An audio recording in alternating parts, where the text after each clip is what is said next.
Shit hit the fan with my parents. We got into a huge fight about my future, my job. I didn't have one, I didn't study, so this forced me onto the couch surfing circuit. My options were limited, but a roommate app threw me a lifeline. A guy named Luke offered a room in his 3-bedroom house for a steal, $1,200 a month. He'd basically be my landlord and roommate, though he assured me he'd be out most of the time. The ad mentioned some ground rules: no parties, no heavy gatherings, no living room drinking, and off-limits access to the basement and attic. Seemed standard stuff. I met Luke at the house. A bit reclusive, with a quiet, awkward demeanor. He showed me around, nervous energy crackling in his voice as he explained the layout. My room was good-sized, and the open floor-plan kitchen-living room-dining room combo was a steal for the price. He emphasized the no-go zones again: attic and basement for storage only. Sounded fair. I shook his hand, moved in 2 days later, and skipped the formalities of a lease, just a cash-in-hand agreement each month. Settling in was easy. My room already had basic furniture, so I just hung some decorations and filled the dresser with clothes. Thankfully, it had a lock, and he kindly gave me the key. Luke never disclosed his job, and his "out most of the time" claim turned out to be a total lie. Every time I came home from work, his car was in the driveway. Weird noises started creeping into my nights: footsteps, doors opening and closing. One night, a trip to the bathroom led me past the basement door, slightly ajar. A dim light flickered from a far corner, accompanied by a rhythmic banging.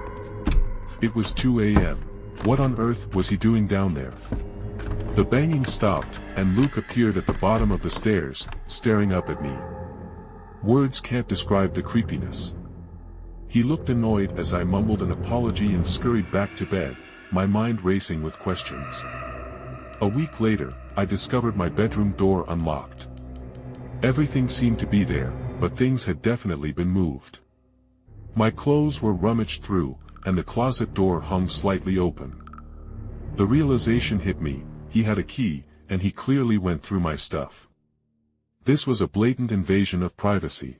I knocked on his door, unanswered, despite his car being in the driveway. Freaked out, I retreated to my room. While microwaving dinner, I heard his door open. My chance to confront him.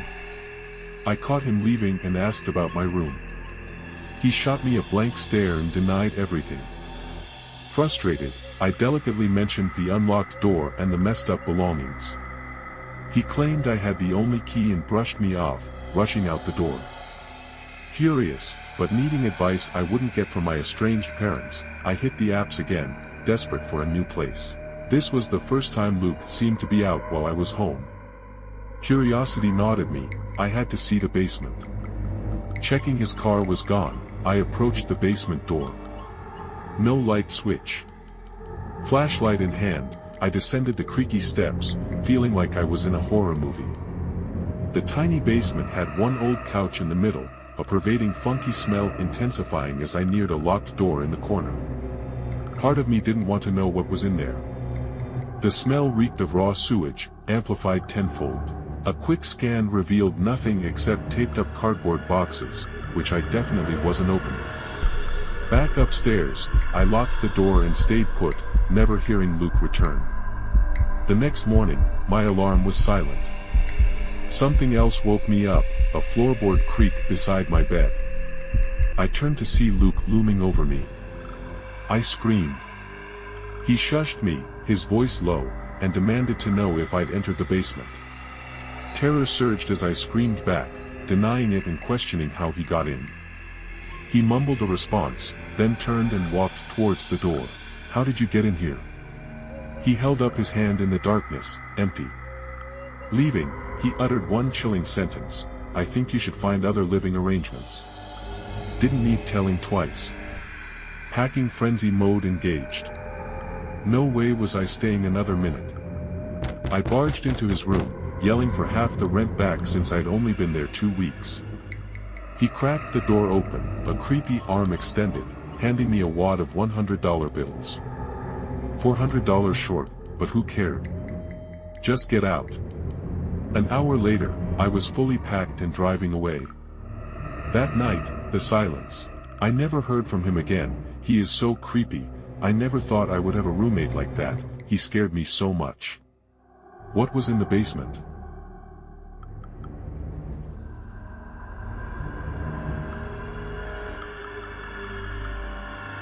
Living alone in a rural house, my social circle is limited to a few neighbors a half-mile down the road. Town is a 4-hour trek, so I mostly keep to myself, venturing out only when necessary.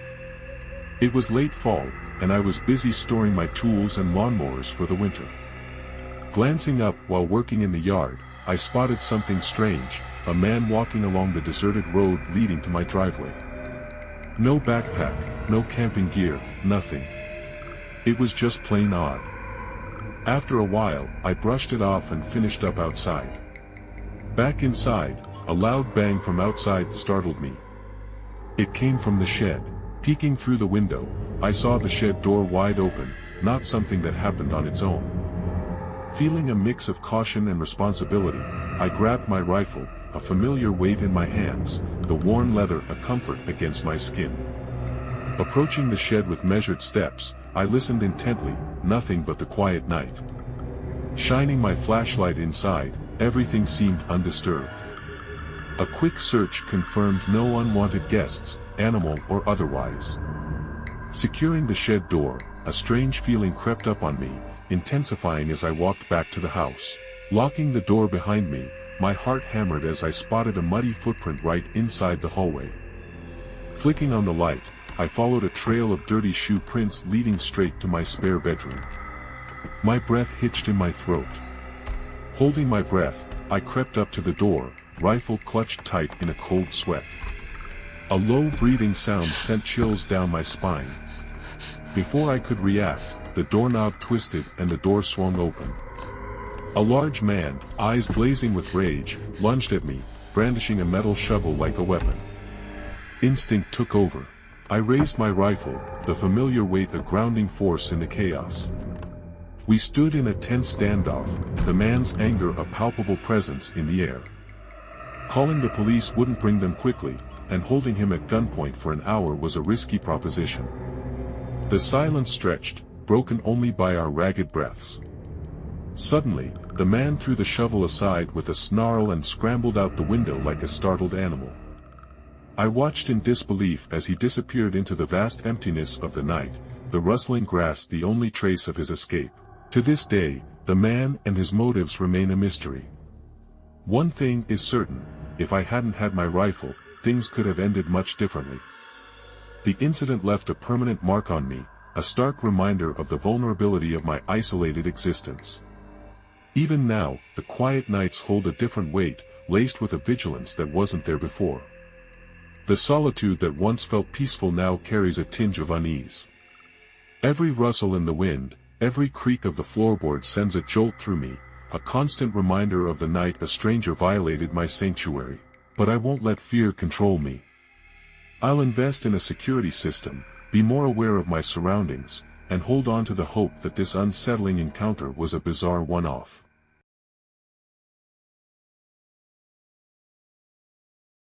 Junior year, college. I'd swapped the crowded dorms for a student apartment building, a supposedly more independent living situation. My roommate, David, was kind of assigned by the school, basically, someone else who needed a roomie. Seemed like a decent guy at first, friendly, polite, always offering a smile and striking up small talk. But as days turned into weeks, David started acting strange, little quirks and behaviors that set my nerves on edge. It began with David lingering in my room way too much, peppering me with intrusive questions about my life and poking around my stuff with a casualness that felt like a violation of my personal space. Brushing it off as harmless curiosity felt weird, but the more I thought about it, the more uneasy I got.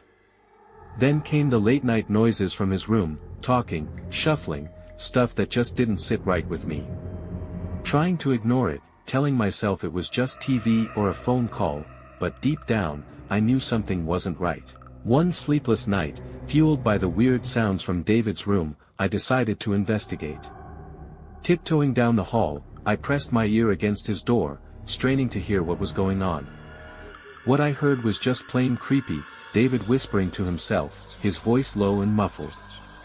Then, just as abruptly as it started, it stopped. Dead silence. Then, my name, Jeff. Did he somehow know I was there? Quickly and quietly, I tiptoed back to my room, crawling into bed, a million questions swirling. Why the whispering? What was he hiding? Sleepwalking? But how did he know I was outside his door? Unease gnawed at me like a persistent rodent.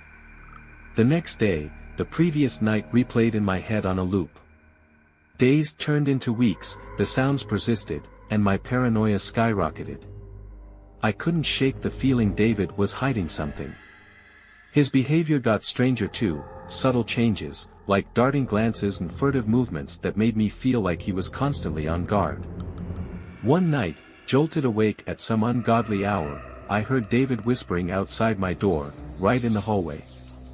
Freaked out, I wondered if he was sleepwalking. Going to the door, I pressed my ear against it, just like before.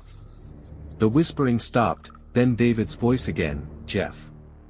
This time, I answered, yeah, you good?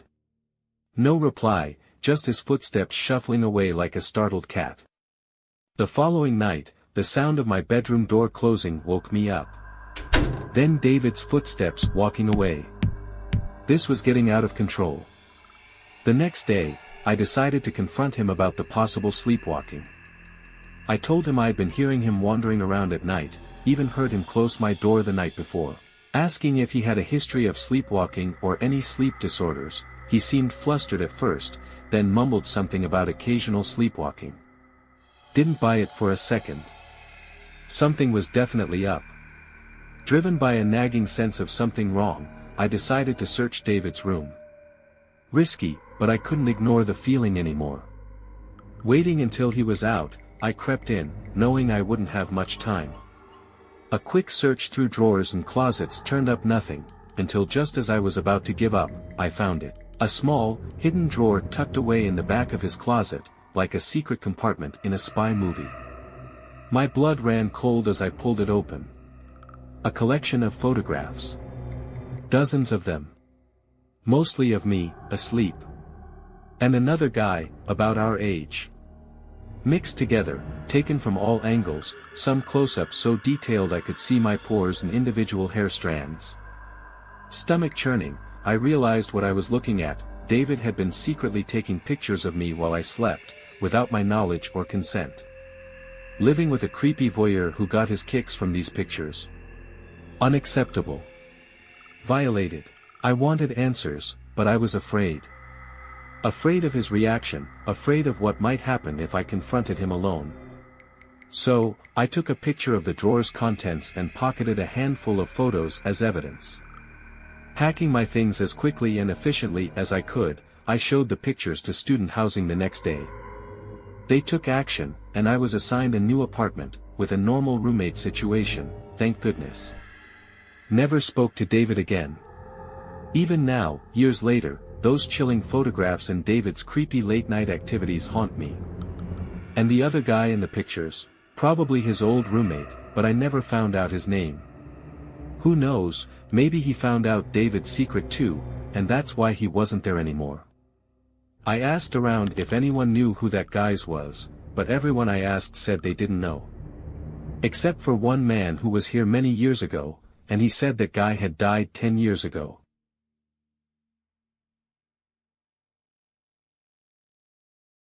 So, at 23, a new job meant moving out of state. Thankfully, I'm back in my hometown now, working at the local office. But back then, finding an affordable place was key. I plastered myself across roommate websites, Facebook, Craigslist, Twitter, even the neighborhood subreddit. A guy named Rob messaged me on Facebook, offering a room in his house. Checking his pictures, he seemed normal enough.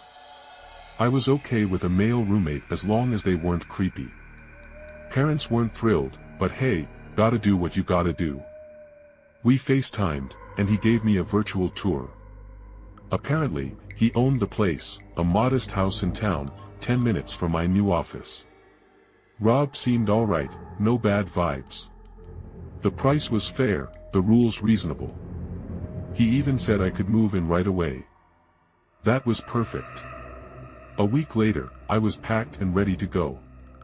Rob met me at the house, key in hand. First thing I noticed, he was short, barely reaching my eye level. He helped with the heavy bags and showed me my room, already furnished. Apparently, a friend had just moved out. New pillows and sheets were a must, of course. The rest of the day was spent settling in. Rob seemed eager to get to know me, but the vibes weren't overly friendly. The next day, Sunday, Rob offered to show me around town. Not super keen, but I agreed for a good first impression. We cruised the usual spots, shopping centers, restaurants, then he suggested lunch. I wasn't hungry, especially for a sit-down lunch that felt a bit like a date. I just needed a room, not a roommate with the wrong idea. Declining lunch, I politely shot down drinks too, work nights and all. He got a little pushy, insisting on just a couple, but I maintained my polite another time, and he finally dropped it. The rest of the car ride was quiet, almost sulky. That week at work flew by, and by the time I got home to do laundry, something was off. My clothes hamper seemed disturbed. Not how I left them. Then, loading the washing machine, a horrifying realization, a pair of underwear was missing. My room was ransacked top to bottom, 5 times over. Gone. The thought of Rob, no, I refused to believe it. But confronting him? Absolutely not. Suddenly, a lock on my bedroom door became a priority. While Rob was out, I swapped the doorknob for a lockable one from Ace Hardware. I'd tell him later. He didn't come home that night, his schedule random at best. That night, I awoke to a bang on my door, Rob, furious, calling my name. It was 1:30 a.m. Feigning sleep felt like the safest option. It had to be about the doorknob, right? Bingo. The next morning, a barrage of texts from Rob demanded, "We need to talk," when I got home. My simple reply, "This about the doorknob?" His response, "Yes. It comes off today." An apology for not mentioning it earlier was met with a "back on today" reply. The tone of his texts, nasty, weird. My next response was carefully crafted. I mentioned being a girl and the importance of feeling safe with a lockable door. His reply, slightly nicer, still affirmed no, and a demand for the old doorknob back. Confused and upset, I did break his rule, but how did he know? The old doorknob wasn't exactly on display. The thought of him trying to get in that night chilled me. The next day, the doorknob was back, and I returned to Ace Hardware. Things went downhill fast from there. One day, Rob was out when a knock on the door sent my heart racing. A girl, about my age, appeared on the doorstep. Asking if I lived with Rob, her warning was stark, "Get out." Now, Rob has restraining orders from multiple women. He's a dangerous stalker. Speechless, I asked how she knew. Apparently, she knew he was looking for a roommate, and seeing me move in wasn't a surprise. She waited until he was gone to warn me. Totally relieved, battling with the terror that gripped me tighter. I'd already paid rent for the month. She offered help, and I took her number with a grateful heart. Packing began immediately, the hunt for a new place a desperate priority. A sublet studio apartment across town, a bit pricier, became my salvation.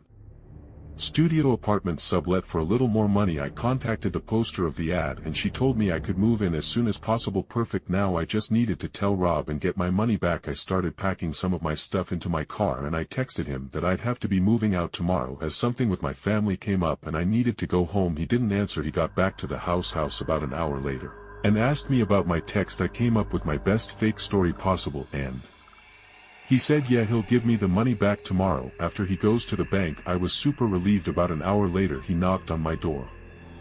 And then he said, "By chance, did some girl say something to you?" I simply said no. "What do you mean?" And he said, never mind. It just seems like you're running away out of here for another reason. I insisted that it was purely because of the family reasons. He said okay, and left sadly. Although the story didn't end there. I woke up that night and screamed at the top of my lungs when I saw a black figure sitting on the end of the bed. It was Rob. He turned and put his hand on my mouth and said, "Be silent." I said, "Please don't hurt me," and he responded, "Why would I hurt you? I knew someone said something to you, don't believe what these girls say." I said, "You're scaring me," and this part is still just as insane to me as it was in that moment. He started to caress my leg and he said, "I don't mean to scare you." Right after I said he's scaring me, I got out of the bed and ran for the door, and he screamed at me to stop. I ran outside with my phone in hand and called the police. I hid in the bush until they showed up and I explained the entire situation to them. They made Rob come outside and give his side of the story. Basically, I told them I just want to get all my stuff out of the room. And I'm leaving, so the cops stayed there as I collected the remainder of my stuff and brought it all to my car. I also insisted on Rob then giving me the money back while the police were there, and he did. So actually the whole time the police were there he tried his best to act like some normal dude. I could tell one of the officers then pulled me to the side to tell me that this guy had been arrested before for other incidents with women, but Rob denied ever coming in my room or touching me or anything, so it was all he said, she said. I left the house and went straight to a hotel for the night. The next day I moved into the studio apartment. Luckily the girl who posted it was able to facilitate my quick moving in. I have never, and will never live in another man's apartment, who's not my boyfriend or husband ever again, or just anyone I don't know for that matter.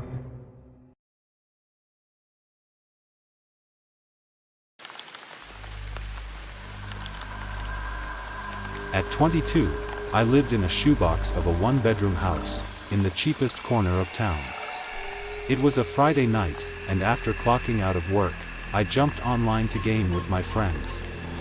The weather outside was the perfect excuse to stay in, a heavy downpour drumming a steady rhythm on the roof, and with no work or school obligations looming the next day, we were in for a marathon session. We gamed for a solid 2 hours before a sudden sound hit the brakes on our virtual adventure. A thump. Muffled, but undeniably from upstairs. My first thought was a leak in the roof. A quick inspection revealed otherwise. The only rooms upstairs were a single bedroom and a half bath, and both were bone dry. Satisfied, I headed back downstairs and rejoined my friends. We gamed until the early hours of the morning. The rest of the crew finally fell asleep around 2 a.m. I shut down the computer and settled on the couch with a bowl of snacks, browsing YouTube on my phone.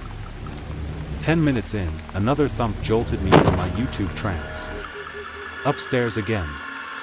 But this time, the sound was muffled, almost as if it originated from the roof itself. A more thorough search, bedroom, bathroom, every nook and cranny, yielded nothing. It definitely wasn't thunder. The sound vibrated through the walls with a distinct feel, like something solid was making contact with the house. 10 minutes of searching wasn't enough to quell my growing unease. Determined to get to the bottom of it, I threw on some shoes and braved the downpour, venturing outside to see if something looked different or moved. At first, everything seemed normal. Then, I spotted a tree branch getting a little too friendly with the side of the house. It was a big, sturdy branch, but a good few feet away from where the sound seemed to be coming from. The rain wasn't causing it to sway much, making it seem unlikely the culprit. But as I peered closer, I noticed a small window partially blocked by the branch. It was positioned higher than my bedroom window, suggesting it belonged to an attic. An attic? This realization struck me like a bolt of lightning. I had no idea this house even had one. There was no obvious hatch, and the roof's angle didn't suggest enough space for one. This hidden window was the first clue. Curiosity gnawed at me. Back inside, I embarked on a mission to find the hatch that had to be there somewhere. A minute of searching paid off, a small, smooth panel perfectly disguised in the ceiling of my bedroom closet. It blended in seamlessly, the only giveaway a faint line where it opened. I grabbed a box, hoisted myself up, and pulled down the panel. A wave of stale, rotten air hit me first, followed immediately by another thump from below. The attic was a cramped space, barely 2 feet tall at its highest point. Cautiously, I climbed the rickety ladder and peered into the dark tunnel. At the end, by the window, a figure hunched down on all fours, staring right back at me with wide and red glowing eyes. My heart lurched, and I almost lost my footing on the ladder, scrambling to get down and escape. I heard shuffling as I grabbed my phone and ran out of the house, dialing 911 from the safety of my driveway. The police arrived promptly and apprehended a man, a homeless person who, it turned out, had scaled the tree to reach the window and made himself a home in my attic for at least a week without me ever being the wiser. The absurdity of the situation boggled my mind. I moved out shortly after that experience. Every house I've lived in since has undergone a meticulous attic inspection, a habit ingrained in me from that night. But one thing continues to haunt me, the image of that man at the end of the attic, his eyes reflecting a mix of fear and anger as he stared back at me in the dim light. It's a memory that serves as a constant reminder of the unexpected encounters life can throw your way, even in the supposed comfort and privacy of your own home.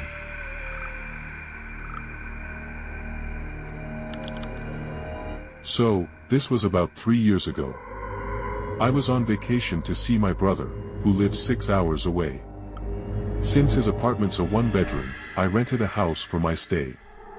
It was close to his place and priced like hotels, making it a no-brainer. I arrived early, met my brother for lunch, grabbed groceries, and settled into the rental around 5 p.m. It wasn't fancy, just a couch, TV, and bed, but for the price, I wasn't picky. After a long day, I hit the hay by 9 p.m., eager for some shut-eye. An hour later, I was still awake. Finally drifting off, I woke up to pitch darkness. It felt like the middle of the night. Before I could check the time, I heard something outside the room, slow footsteps creeping down the hall, followed by a soft door closing. Silence. My body froze. I lay there, staring into the darkness, every muscle tensed. After a minute of silence, I got up and peeked down the hall. At the far end, I saw the front door, the one I heard close. No clue if the person was still in the house or gone. Quietly, I checked the other rooms. Nobody. The only sign of someone being there. The unlocked front door. No footprints, nothing missing. I locked all the doors and then called 911. They arrived quickly, but their advice was useless: lock the doors and contact the owner. No real investigation. So, I stayed up all night, unable to sleep. Vigilante. Waiting for anyone to appear. I was very scared. In the morning, I called the owner to explain. He promised to change the door code, which calmed me down a bit. I spent the day out with my brother, grabbing dinner and drinks, and getting back to the rental between 8 and 9 p.m. Feeling sleepy but nervous, I plopped down on the couch. Every time I started to doze off, fear of the intruder returning would jolt me awake. I fell asleep for what seemed to be a couple of minutes, dreaming of the intruder seeing me asleep and hurting me. A night terror. It felt so real. The nightmare woke me. Desperate for sleep, I decided to do another sweep of the house. Living room, kitchen, then down the hallway to the bedroom. Closet check, bathroom check. Just as I was about to leave, I heard running footsteps approaching the room. I whipped around the corner and caught a glimpse of a large man slamming the bedroom door shut. I heard him head towards the living room. Frozen in place, I listened.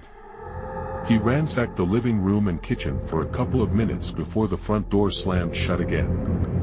This time, the police came quickly, joined by the homeowner. The living room and kitchen were a disaster, furniture scattered, cabinets open, contents strewn everywhere. A closer look revealed nothing missing, though. It seemed like he was after something specific. But what? The whole ordeal left me shaken. I left the rental immediately and got a hotel room for the rest of my stay. Never heard anything else about the situation. I guess they never caught him. Now I am wondering if he was even real. Or if I just imaged him. The whole thing left me with a ton of unanswered questions. Haunting me the most is how this intruder managed to hide in the house I meticulously checked earlier. The thought of him being there unseen, possibly for an extended period, sends chills down my spine even years later. Did he watch me sleep? What if I had fallen asleep on the couch that night, oblivious to the danger lurking in the house? The entire experience left me constantly looking over my shoulder, a sense of unease lingering long after the vacation ended.